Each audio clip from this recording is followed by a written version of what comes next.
ఈ రోజు నేను హెచ్డిఎఫ్సి బ్యాంకు పోయి డబ్బు డిపాజిట్ చేయడం ఏటీఎం పోతే దాంట్లో డబ్బులు వేయడానికి వచ్చిన వాళ్ళందరూ పెట్టరు దాంట్లో రబ్బర్ బ్యాండ్ తీసిస్తారు. అక్కడ నాకు కనపడగానే ఇన్ని రబ్బర్ బ్యాండ్లు అక్కడ కింద పడ్డాయి. వెంటనే అన్ని ఏరుకున్నాయి, ఏదో దాన్ని పెట్టడానికి మనకు వస్తుంది కదా రబ్బర్ బ్యాండ్ అని చెప్పేసి అక్కడ కవర్. ఇక్కడ ఈ నోట్ల కట్టలకు ఒక తాడు ఉంటుంది, కానీ తాడు అక్కడ ఎందుకు పడేయాలి? ఎప్పుడైనా మూట కట్టుకోవడానికి దానికో దీనికో పనికి వస్తాయి కదా అని చెప్పేసి ఇట్లా ఈ తాళ్ళు ఏదైనా కూడా మనం అట్లా మెల్లమెల్లగా ఇది ఒక అలవాటు అంతే. ఇవన్నీ మరి ఎవరు చేశారు ఇంతకుముందు అంటే బాగా చదువుకొని మన అమ్మమ్మలు, నానమ్మలు, తాతమ్మలు ఈ పనులన్నీ చేశారు. వాళ్ళు చెప్పు కూడా వాళ్ళు పారేసేటోళ్ళు కాదు. ఆ చెప్పుని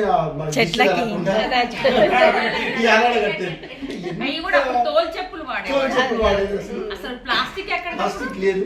మీరు కూడా చెప్పులు మా అమ్మ వాళ్ళు స్కూల్ కి వెళ్ళినప్పుడు తోలు చెప్పే చేయించాను.